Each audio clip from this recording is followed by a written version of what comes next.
ఆచార్య గారు ఎట్లా చూస్తారు ఈ మీటింగ్, మొన్న జరిగిన మీటింగు ఏంటి, బీజేపీ దీన్ని ఏ రకంగా విశ్లేషిస్తుంది అంటే ఏం చెప్తారు? ఇదంతా కేవలం ఓన్లీ రాజకీయం కోసం తప్ప ఇది ఏమీ లేదు, ఎంత ఒక అంబుక్ అంటారా? లేక గతంలో కూడా మనం చూసాం, ఇంతకుముందు దేవిప్రసాద్ గారు అన్నట్లు మేము ఎన్నోసార్లు మేము పెట్టాము చేసాము, గతంలో చంద్రబాబు నాయుడు సహకరించాలి, దాదాపు 80% మేము అన్ని కూడా సమస్యలు పరిష్కరించాము అనేది కూడా చెప్పారు, కమిటీలు వేసాము. ఇప్పుడు కొత్తగా వీళ్ళు చేసేది ఏముంది, ఏం లేదు కదా అంటున్నారు. దాంతోపాటు కొన్ని ఇప్పుడు అనుకూలంగా ఉన్నాడు కాబట్టి చంద్రబాబు నాయుడు ఏమన్నా తెలంగాణకు నష్టం చేకూరే అవకాశం ఏమైనా ఉండే అవకాశం ఉంటుందంటారా? ఈరోజు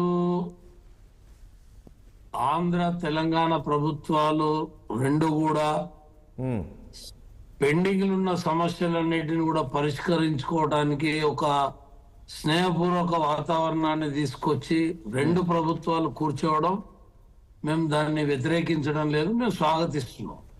ఎందుకంటే గత 5 సంవత్సరాలు కూడా ఇక్కడ ఉన్నటువంటి బీఆర్ఎస్ ప్రభుత్వం ఆనాడు ప్రతిరోజు కేంద్ర ప్రభుత్వం పైన నిందలు వేయడము, మాటలు మాట్లాడము, అపఖ్యాతి చేయడం తప్ప వేరే ప్రయత్నం చేయలే. ఏనాడు కూడా జగన్మోహన్ రెడ్డి, కేసీఆర్ ఇద్దరు కూర్చొని ఇక్కడ ఉన్నటువంటి సమస్యలు వాళ్ళ పరిధిలో ఉన్న సమస్య పరిష్కరించుకోవాలనేటువంటి ప్రయత్నం ఎప్పుడు కూడా జరగలే.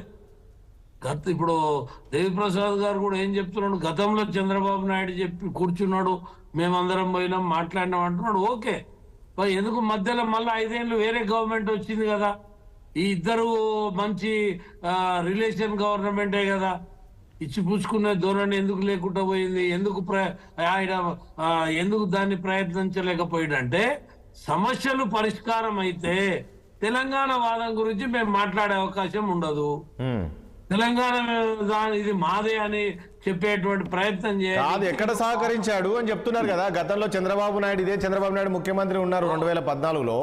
చంద్రబాబు నాయుడు వినలే. మళ్ళా ఎందుకు జగన్మోహన్ రెడ్డికి బానే మీరు భోజనానికి పిలిచేది, మంచిగానే చేసేది కదా, ఆయన ఎందుకు వినలేదు? 5 ఏళ్ళు మీరు ఆయన ఉన్నారు కదా,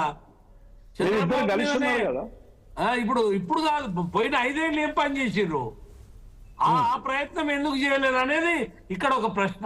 ఈ తర్వాతనైనా ఈ ప్రయత్నం జరగడం మంచిదే. ఏ సమస్యలు అయితే పెండింగ్లు ఉన్నావో ఈ దాంట్లో మనం ఆ గొంగట్లో కూర్చొని వెంట్రుకలు. ఆచార్య గారు ఒక పాయింట్, సరే వాళ్ళు చేయలేదు వీళ్ళు చేయలేదు మీరు అంటున్నారు, ఒక పెద్దన్న పాత్ర పోషించి లాస్ట్ చివరిగా చేయాల్సింది కేంద్రమే కదా, మీరు చేయొచ్చు కదా పిలిపించి వీళ్ళను. ఇప్పుడు ఇద్దరు కొట్లాడుకునేటోళ్ళు ఏదైతే వాళ్ళు పంచాయతీకి రాకుండా పెద్దలే చెట్టు కింద కూర్చొని పంచాయతీ చెప్తారా? మీరు కూడా ఎట్లా మాట్లాడతారు? ముఖ్యమంత్రిగా ఏనాడన్నా కేంద్రం చేయలేదనేదే మాట్లాడేది, కానీ మేము కూర్చున్నాము ఇద్దరం కలిసి ఇవి మాట్లాడుకున్నాము, ఇవి ఎందుకు మీరు చేయరని మాట్లాడినరా? పెద్దన్న పాత్ర అని ఏ పెద్దన్నని గౌరవించి మాట్లాడిండు, ఏ పెద్దన్నని ఏ పార్టీని ఏ రకంగా గౌరవించిండు? వాళ్ళ నేను అనేది ఏంటంటే ఇప్పటికైనా ఇలా కాంగ్రెస్ ప్రభుత్వం ఇక్కడ ఉన్నది అంటే అది చేస్తున్నది, దాన్ని మేము వ్యతిరేకించాలనేటువంటి భావన మాది కాదు. అయితే అంటావా సమస్యలు పరిష్కారం అవుతుందంటారా ఆచార్య గారు? కావాలని మా అభిలాష.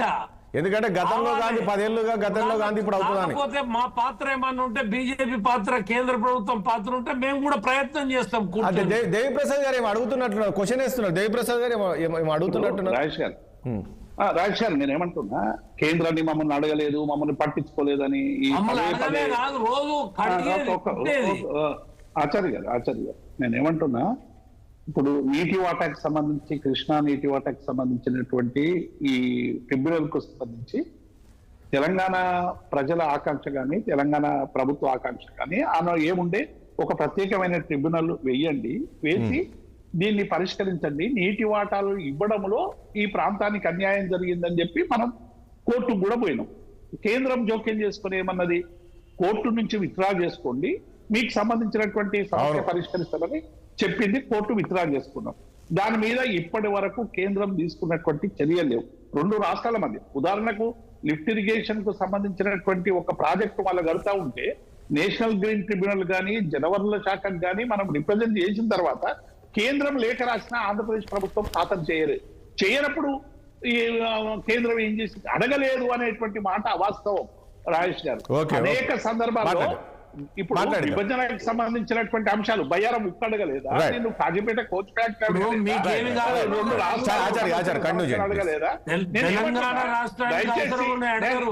నేను ఆచార్య గారు వాటర్ విషయంలో ఎన్ని మీటింగ్లకు మీ తెలంగాణ ప్రభుత్వ ప్రతినిధులు రానటువంటి సందర్భాలు ఉన్నాయి.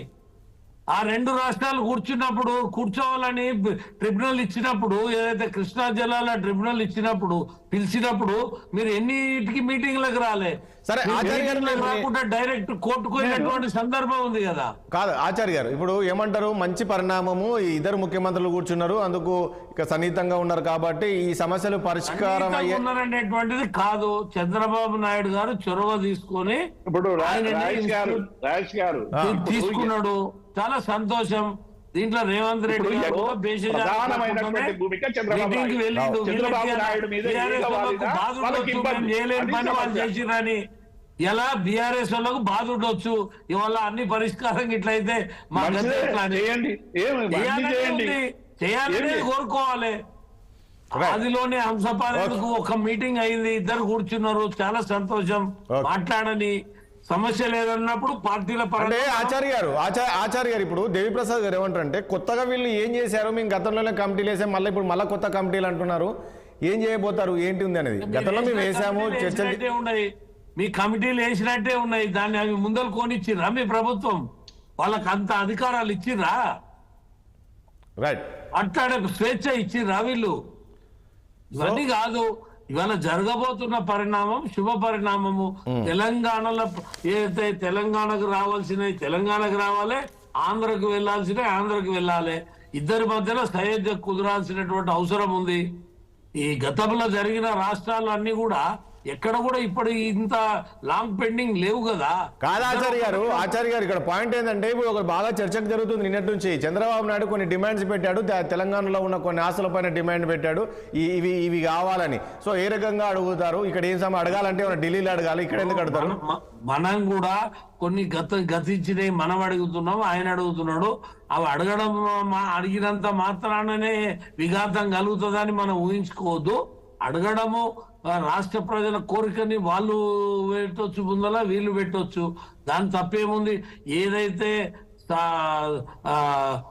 నియమానుసారంగా నియమాన్ని ప్రకారం రావాల్సిందో అది వస్తుంది, దాంట్లో తప్పేముంది. ఆయన అడుగుతుంది, ఈయన అడుగుతుంది. ఈయన కూడా తిరుపతిలో వాటా ఇయ్యండి, హుండీలో డబ్బులు ఇయ్యండి అని అడుగుతాడు, ఇస్తారు వాళ్ళు? ఓకే, దానికే ఉంటది. ఓకే, దిలీప్ గారు గుడ్ మార్నింగ్ అండి. దిలీప్